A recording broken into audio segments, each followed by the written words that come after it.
Hello friends, good morning. UP cop Sandeep Yadav में आप सभी दोस्तों का स्वागत है। तो आप सभी कैसे हैं? उम्मीद है कि आप सभी बहुत अच्छे होंगे और अपने परीक्षा की बेहतरीन ढंग से तैयारी कर रहे होंगे। चलिए, आज हमारा 7वां प्रैक्टिस सेट है। तो प्रश्न को स्टार्ट करते हैं। प्रश्न है, पिताजी के लिए दवा ले आओ। वाक्य में रेखांकित शब्द है। कर्म कारक है, करण कारक है, संप्रदान कारक है या फिर कर्ता कारक है? तो जल्दी से आप लोग आंसर दीजिए कि क्या है। तो इसका राइट आंसर जो है सी होगा, संप्रदान के लिए। तो यहाँ पर है ना पिताजी के लिए, तो जहाँ पर के लिए होता है या के वास्ते, वहाँ पर संप्रदान कारक होता है। कर्ता रहे तो कर्ता ने कर्म को करण से या के द्वारा, संप्रदान के लिए या के वास्ते, अपादान से या अलग, संबंध का की के, अधिकरण में पे, संबोधन हे वो अरे। ठीक, तो इसका राइट आंसर सी है। दूसरा प्रश्न है, शांति का विलोम शब्द क्या है? प्रशांति है, युद्ध है, भलाई है या फिर बोध है? तो जल्दी जल्दी आप लोग आंसर दीजिए कि शांति का विलोम शब्द क्या है। तो इसका राइट आंसर जो है बी है। शांति का विलोम जो है युद्ध है। भलाई का विलोम पूछे तो बुराई है। बोध का विलोम अबोध होता है। प्रशांति का विलोम उद्भ्रांत होता है। ठीक, याद रखिएगा, सभी इंपॉर्टेंट है। अगला प्रश्न है, गहने अलमारी में है। अलमारी पद में कारक है। ऑप्शन है अधिकरण कारक, संबंध कारक, करण कारक या फिर अपादान कारक। तो आंसर दीजिए आप लोग कि क्या है। इसका राइट आंसर ए है, अधिकरण में पे पर। ठीक, गहने कहाँ है? तो अलमारी में है।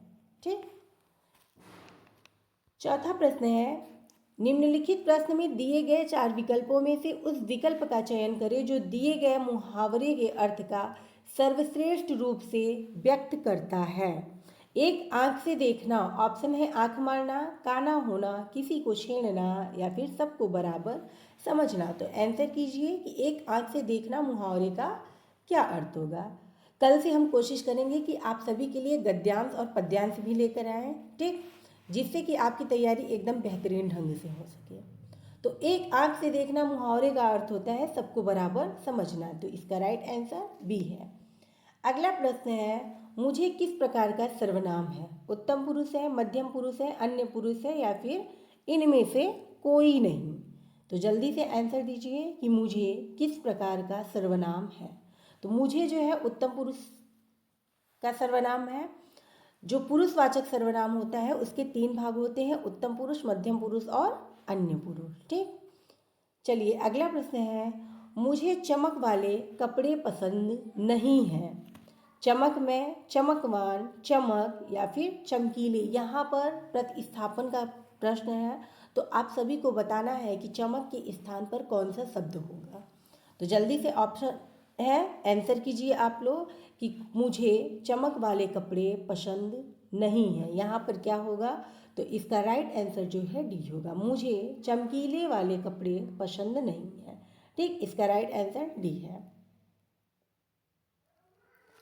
अगला प्रश्न है, रिक्त स्थान को भरने के लिए उपयुक्त शब्द का चयन करें। आज प्रत्येक गांव में डैश डैश खोले जा रहे हैं।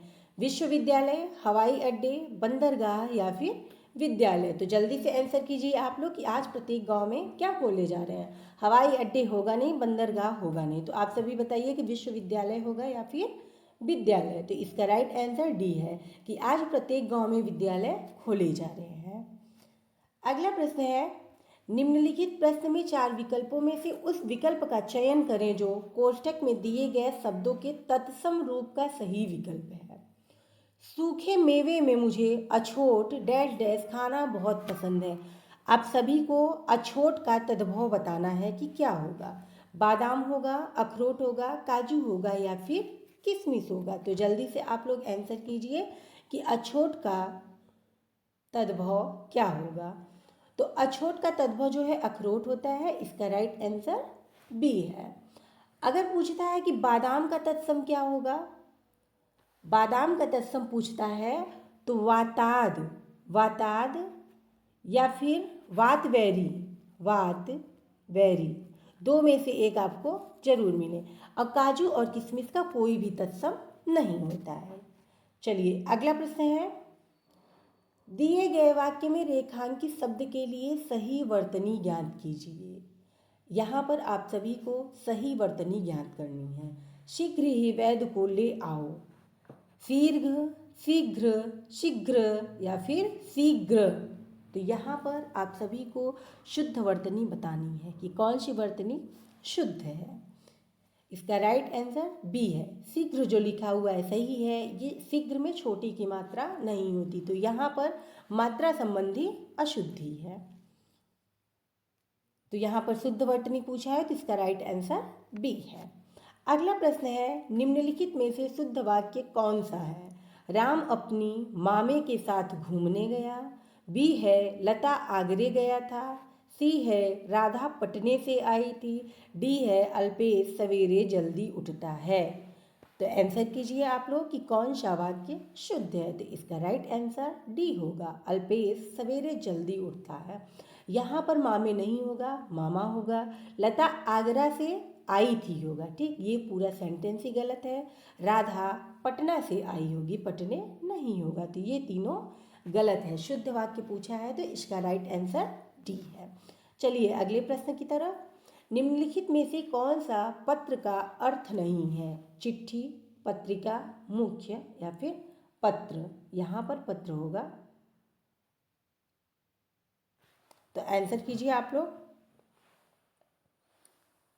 कि कौन सा नहीं है।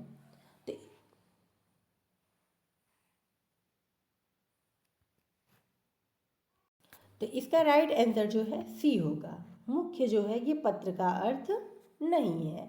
चलिए अगले प्रश्न की तरफ बढ़ते हैं। विधि शब्द का विलोम शब्द है, निषेध है, नकारात्मक है, दंड है या फिर निधि है। तो जल्दी जल्दी आप लोग आंसर दीजिए कि विधि का विलोम शब्द क्या है। तो विधि का विलोम शब्द जो है निषेध है, इसका राइट आंसर ए है। नकारात्मक का विलोम पूछता है तो सकारात्मक होगा। दंड का विलोम पूछता है तो क्षमा होगा, याद रखिएगा। चलिए अगले प्रश्न की तरफ बढ़ते हैं। करुण का विलोम शब्द होगा कुरूप, वीर, कृतज्ञ या फिर निष्ठुर। तो करुण का विलोम जो होगा निष्ठुर होगा, इसका राइट आंसर डी है। कुरूप का पूछता है तो सुंदर होगा, क्या होगा? सुंदर, इसे भी आप लोग ध्यान रखिए, इंपॉर्टेंट है। कृतज्ञ का पूछता है तो कृतज्ञ होता है, ठीक, इसे भी आप लोग याद रखिए, इंपॉर्टेंट है। वीर का विलोम पूछता है तो वीर का विलोम कायर होता है, ठीक। चलिए अगले प्रश्न की तरफ बढ़ते हैं।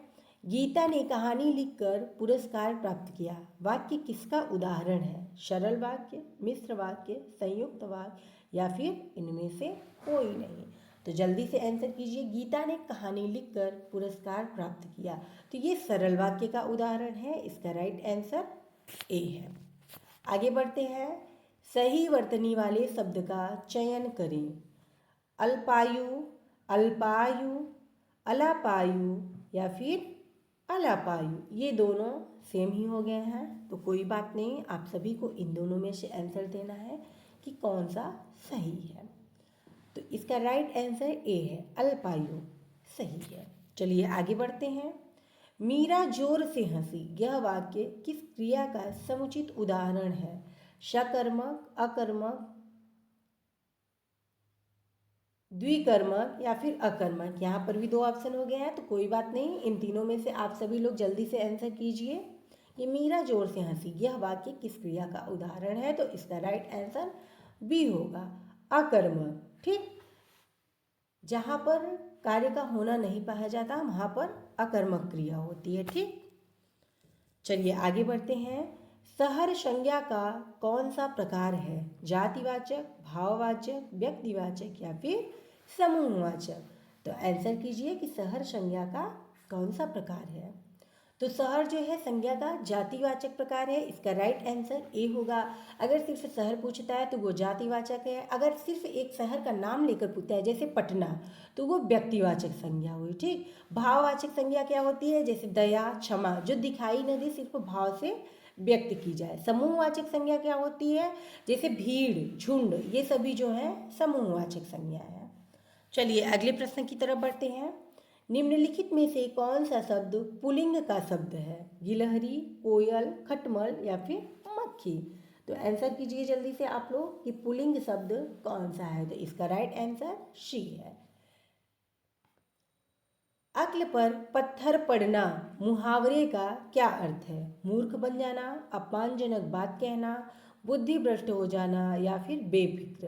तो जल्दी से आंसर कीजिए कि अक्ल पर पत्थर पड़ना मुहावरे का क्या अर्थ है। तो बुद्धि भ्रष्ट हो जाना, इसका राइट आंसर शी है। अगला प्रश्न है, दीर्घायु का विलोम होगा चिरायु, अल्पायु, नश्वर या फिर छड़ी।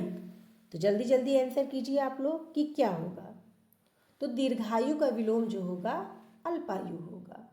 ठीक, इसका राइट आंसर बी है। 20 में से कितने प्रश्न आपके सही हुए हैं कमेंट बॉक्स में आंसर दीजिएगा। तो आज की क्लास यहीं पर समाप्त होती है। कल फिर मिलते हैं हिंदी की क्लास के साथ इसी टाइम पर।